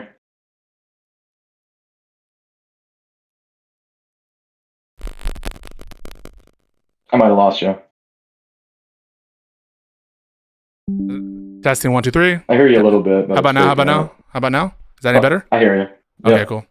So what I just said was sometimes it feels, I'm not saying for all of Lib and Learn, but it feels sometimes like snarking, And I think that that's an outsized influence. It's outsized importance on Hassan, and maybe I just don't share that intuition that we should dedicate all that time. But B, like, okay, is this really the threat that we're being sold to that it is? Or is this an opportunity to convince his audience, by engaging? Well, I mean, I was going to say, like, I think the value that he adds in going after Trump and MAGA, I think it's close to being outweighed by his depression factor, which how he depresses votes of the people that watch him. And like I said, there's really no way to prove that. It's kind of just intuitive based. Yeah, I think it is. And only time can tell. Yeah, no, like I think it is intuitive. Like there's this notion that he's depressing voters. I don't know. I mean, like, I think all else equal, people who are more tuned in to news programming or find their way to be informed, or, again, regardless of whether or not you think that, oh my God, that's going to be clipped out of context. Jesus. Regardless of whether or not you think Hassan is providing accurate information, the more tuned in you are to politics, the more, like, watching you are of certain things and paying attention, the more likely you are probably to vote. So I'm not sure if there's any basis to More believe that likely to there's vote for who though? Vote for Jill Stein or vote for all the else equal. Democrat? Yeah. All else equal, if you take a random sample of his audience, I'm assuming they're going to vote for the more left wing candidate, who 99.999% of the time is the Democrat. That's just I think that's a fair intuition to have. I think it's a fair intuition. And I think there's just as much of a intuitive story for one versus the other. There's the intuitive story of, look, he says they're all the same. You know, Cenk Uygur, Jimmy Dore, they say it's all the same. I'm just talking about, regardless of their intent, what their outcome is. I'm not sure. And people tell me that there's a depressive effect. Is the depressive effect lessened if we try to engage and steal his audience, or engage and activate, or be a part of the conversation? In what way is the approach of constant coverage, why is that the optimal strategy? That's what I want to know. That maybe intuitively it makes sense to people. It doesn't always to me. Yeah, I hear you. It's going to take a lot more thinking. It's going to have to think about it. Yeah. But I hear you, man. Why are you fucking triggering me all the time? Because I just wanted to see, because I was responding before that, and then I was like, let me type code, and he's going to see it. Oh, so you're legit trolling me? No, just that one comment was. Well, brother. No, I value your stuff, so I like trying to get a little bit of a rise out of it and get you to respond to me. You know what I mean? You motherfucker. Listen, I appreciate your comments. It's all good. I do think that we are on the same team. I think that there is 100%. A way to get through this fucking mess of Trump. And I think it's going to require all hands on deck, and for us to not like fracture and not like start fighting, even if it's at the margin. Let's say it's beneficial to debunk stuff that Hassan is doing. I think that, again, this is just my intuition. My intuition is that targeting MAGA will be more effective. That's my intuition. And I don't know that that's a wrong intuition. Maybe it is a wrong intuition. Maybe it's just as baseless as the intuition that attacking Hassan is what's in the best interest, or is a good or decent strategy at least, or at least gets more than it does, push people away. But yeah, that's just my view on it. That's it. I appreciate you, and thank you for coming on. You had the stones to come on. I appreciate you, and my best to your wife. I didn't mean that. She's asleep. I didn't mean that in any kind of suggestive way. I just mean. No, it's all good. It's all good. All right. All right, later on, man. Later. I'm just floored. He has such energy in the chat, and then he comes in, he's like this nice guy. This nice guy. Yeah, we can do both for sure. But how I would say is like criticize shit in the way you would normally do and call it out in the way you normally do. But like, there seems to be something else that's wanted, which is like, kick them out. What should we do with them? That's what, like, I don't ever get clarity on. Like, some people will say, like, treat them like the enemy, treat them like opposition. But then that just grounds out, like, well, what do you mean by that? Just like be mean to them all the time?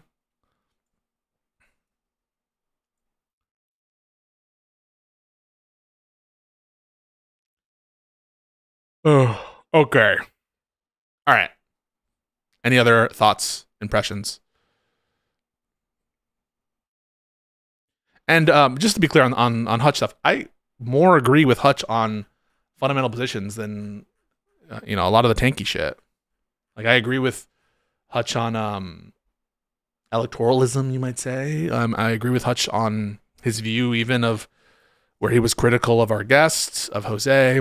I agree with Hutch on I guess some iterations of the hypothetical of like the crazy matchup hypotheticals. Depends on which ones, and depends on how they're framed and what like the parameters are. It really just is about like, well, what are we doing here, and what are we mad about? And if we're mad about not answering hypotheticals, I think we need to answer hypotheticals. That's it. That's all I'm saying. All right, that was my recap. Any other questions? Yeah, push back.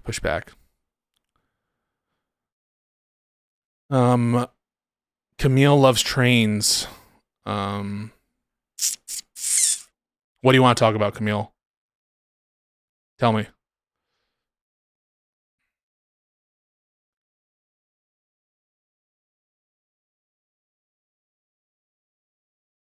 I don't view Hutch as dishonest. I just think that in the moment, like, I'm sure that a lot of his audience views me as like unhinged in how I came across. I have no doubt about that whatsoever. I obviously have my explanation for why I was frustrated in that moment, and you've seen some of that.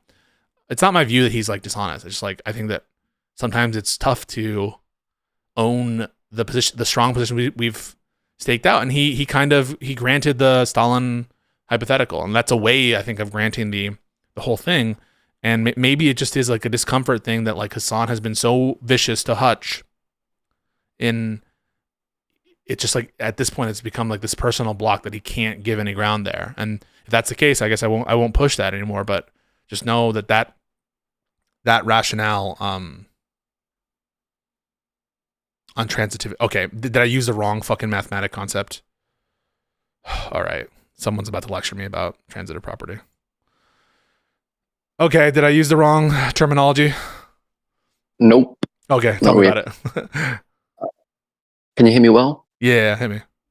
Okay, so imagine a number line from, let's say, -50 to +50. Okay, 0 is liberalism, it's the perfect number.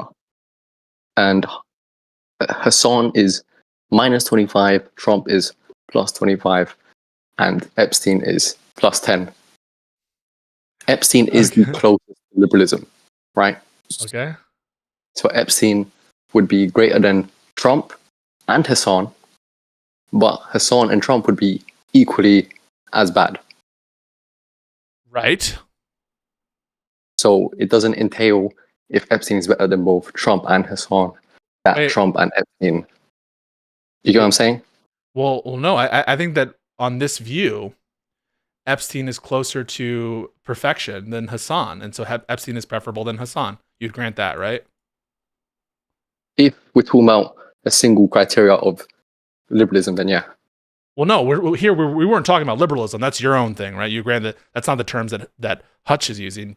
Hutch is using the term of voting for. So this whole the ideological aspect, that's you. That's not Hutch. Yeah, but transitivity only works typically with one criterion. Yeah, but the criteria is voting for, not liberalism. No, like it has to be like a thing compared. Not like voting for is for a reason, right? It's because of something. The transitivity would be because Epstein is better at something than Trump or Hassan. Oh no, that Epstein has the property of being preferable as a president than Trump. That's for the what property. reason? No, well, you can say a lot of things feed into that, but it can reduce down to one variable, which is he has the preference variable, which is to say he is better at being president than Trump, and that's in virtue of that he's better. Things feed into that determination, but that's the terminal. That's the denominator, you could say, or that's the variable. The issue is when you're saying he's better. Yeah, but I understand you're saying better, but better for what? At what? For what reason? You have to have a reason. Like what's better for you is different than what's better for me. So you have to talk about. So I understand that we're talking about. So this is an internal critique. So we're talking about Hutch's preferences. I understand a preference to be equivalent to a desire, and that's kind of like a primitive. Do you not understand what a desire is? Depends on philosophy you're talking about, because when I think of desire, yeah, go on. I can't describe. I think I'll have trouble further defining desire or preference. Because to me, they're different. Desire is something you can't reason into. Preference, you can reason into. I'm not thinking on those terms. I'm just saying the words preference. Like, I don't know if I can further reduce the term preference. And so we're going off of Hutch's preferences and preferences with respect to a thing. You're right? This is preferences with respect to who in his mind would be better to be elected president. Mm-hmm. Now, why? Yeah. Why elected president? Not necessarily assume the office, elected, right? Why he that factor exists is irrelevant. Because we're just analyzing the kind of end of the factory, which is the end disposition. And the end disposition is Epstein preferable to Trump. Regardless of why, right? We know that there's probably some logic here. We can guess at some of it, but he didn't lay it out. But We know the response. The response is Epstein preferable on Hunch's view. Yeah, but so if you're going to say, well, Epstein is better for Trump, and then say for it doesn't matter which reason, I think that does matter, because you have to use that same reason to compare with Hassan for it to be transitive. No, wait. Why would I need to further explain the inputs into the variable of better candidate to vote for? Why would I, in order to compare that variable with respect to two different people, why would I need to get into the inputs as long as we have the output? Can you rephrase that? I'm not sure I understand. Yeah. Unless you think that there is a scenario in which it's possible that Epstein can be preferable to Trump, who is equal to Hassan in terms of preference, but Epstein not also necessarily preferable to Hassan. How would that ever be the case in terms of who you should vote for? So wait, so you said Epstein better than Trump and Hassan? Right. So we start off with two givens, right? Given, I'm going to label them on the screen. Given number one is Epstein preferable overall to Trump. Given number two, indifference as between Hassan and Trump. Indifference. He can't. He has to shoot himself before he would pick one. I think that is fairly characterizable as indifference. Okay. He can't decide. In other words, they're in his mind, because I'm going to treat that as indifferent. Okay. Those are given. Given that in terms of who's a better person to vote for, given that Epstein is a better person to vote for than Trump, but he's indifferent as between Trump and Hassan, I think it logically follows that Epstein is preferable as to Hassan.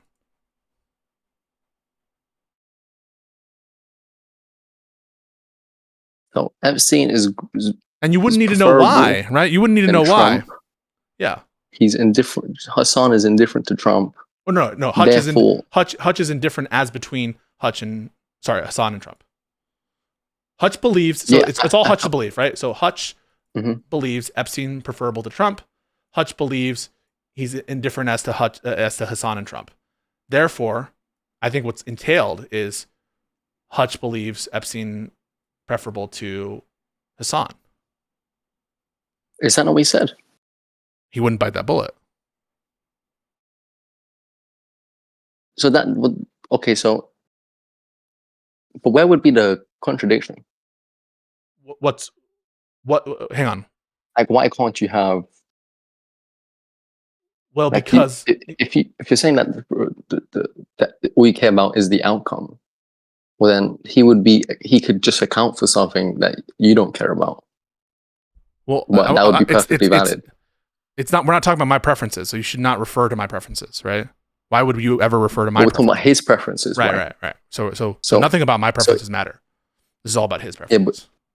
Yeah, but you're assuming like that, like a preference has like a arbitrary value that's nominal, right? That's not always the case.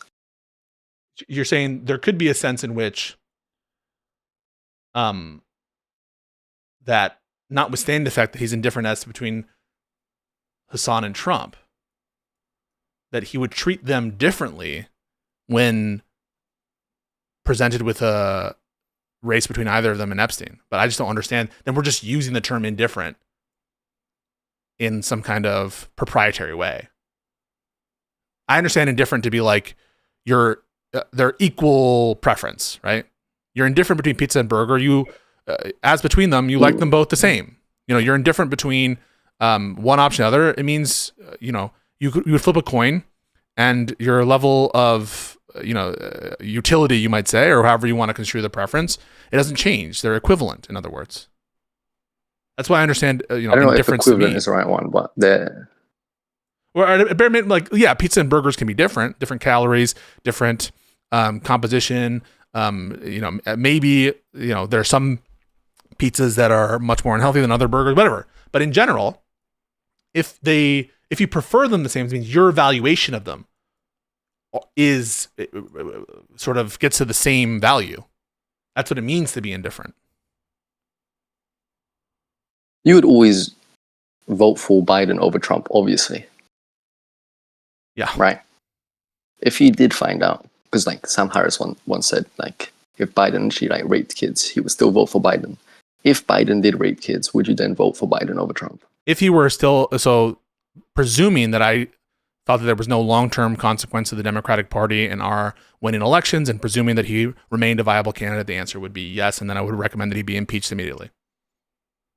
Okay, let's say only you know about it, no one else. You would still vote for him because you think he's better at some aspects. But the answer, yes. So I just gave you the answer, and that is the same whether or not it's just me who has access to that knowledge, or me, more in a more broad sense. But I would still obviously reveal that information. Whether or not I would do so before the election, it's just a very different question than what we're dealing with, and it's a total derail. But the answer I gave has nothing to do with what we're talking about. So can we get back to what we're talking about? You seem to think that this doesn't follow. No, because let's say you did take that. No, you don't want to. Wait. No, you don't want to get back to this?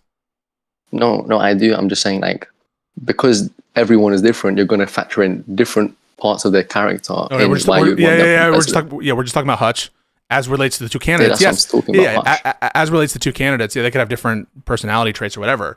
But when it's all factored in, he's indifferent between the two, notwithstanding the differences between the two people. You understand that? That two things between two people. So I just want you to agree on a certain thing. You could have two actions, two possibilities, which have completely different makeup, right? One is going to see a movie with your favorite actor, and the other is going to a theme park. Very different experiences. But a person, notwithstanding that they're different experiences with totally different ranges of activities, that you could value them the exact same. You agree that that's possible, notwithstanding the differences between the two experiences. Okay.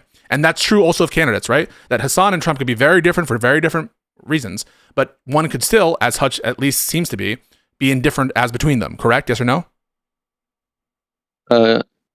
I guess. So assuming as given, which I thought we did, that he views them as equivalent in terms, and that is to say he's indifferent between them, assuming that, this follows, right? It doesn't matter what other factors might appeal to him on a different day, or that he views Hassan and Trump as different, which I grant that he does. He values them with respect to the variable of who's preferable to vote for the same. Does that make sense? I'm not sure if it does. What about it doesn't make sense? You're not trolling, are you? No, I didn't understand it. Okay. So you have candidate one. Candidate one is a woman. Candidate one is a Democrat. Mm-hmm. Candidate one is a fraudster. Okay. Candidate two is a non-binary person, independent, skier, and also is a violent when drunk person. Okay? Very different sets of traits here, right? Incredibly different. Different gender, different party affiliation, different bad stuff. And the non-binary person can ski too. Okay? Mm-hmm. Very different sets of traits. Now, Hutch can come over and look at these two people. Wow, look at how different they are. They're so different.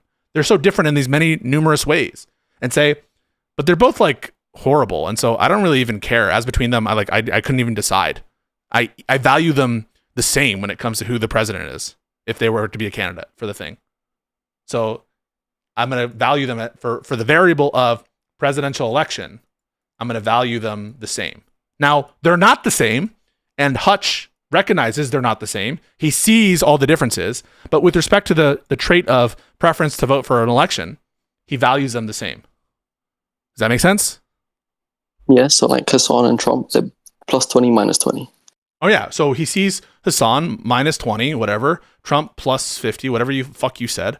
But he's like, notwithstanding that, yeah, okay, on this trait, it's whatever. Maybe for Trump, we have another thing here on corruption, and we have another thing for Hassan, which is like closeness to tanky dictatorship, and on Trump, it's closeness to fascist dictatorship, and Trump is old, and Hassan is young, and Trump has, boomer farts, and Hassan is like, I don't know, he's doing other bad shit with collars. He calculates all of it, and he says, they're very, very different, but I'm ambivalent. I shouldn't say ambivalent, indifferent between them. And he says, okay, with respect to that, they're the same. Not on everything, but with respect to that, they're the same. That makes sense, right? Mm-hmm. Okay.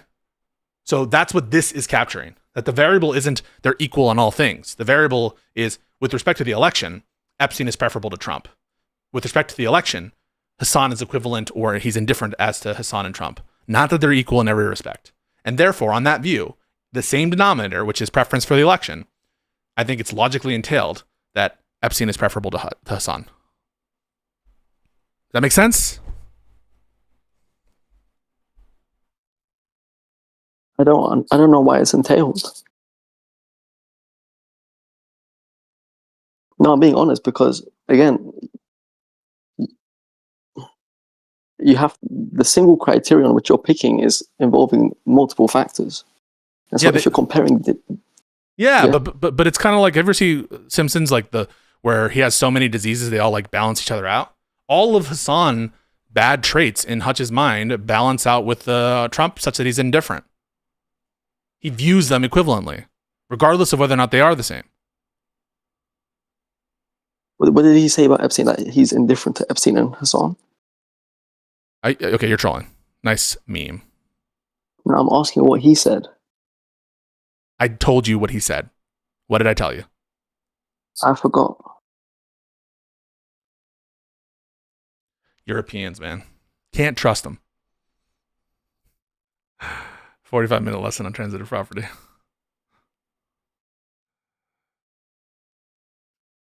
Okay. We don't have any more time left for legal lesson. So you guys waited me out. So nice job. We'll get to it at some point. Maybe tomorrow. We'll get to this and other stuff too. But we wasted the time on my own, I don't know, obsessions with arguments and discussions. I need to learn to be better. We must be better. This is a Limmy sketch. Yeah, true. Hey guys, appreciate the subs. Appreciate the support. Appreciate the continued love. And I just want to be clear, I love Hutch very much. And I'm sure he doesn't take it personally, but I do want to explain why, in my mind, obviously in my mind, I don't feel that I was out of line with what I did. Maybe someone can convince me otherwise, but I felt that everything I was doing was defending Democrats. Everything that I was doing was trying to impose consistent standards that we should hold ourselves to.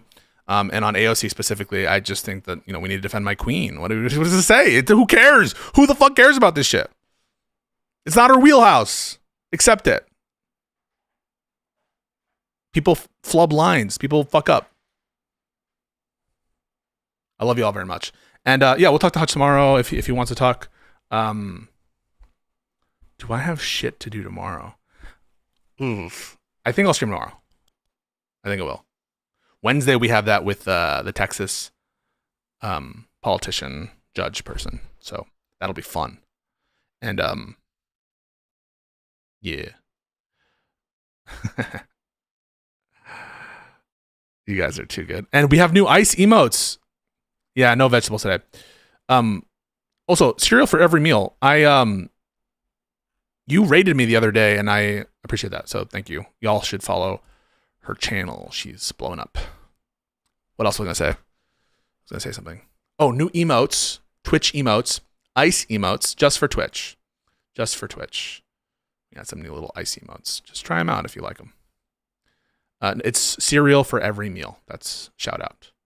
She rated me some time ago. I don't think I addressed it even. It was like hundreds of people. But yeah, so you guys are much later. Not that much later, tomorrow. Sometimes I just say things. And probably tomorrow. And definitely Wednesday. I love you.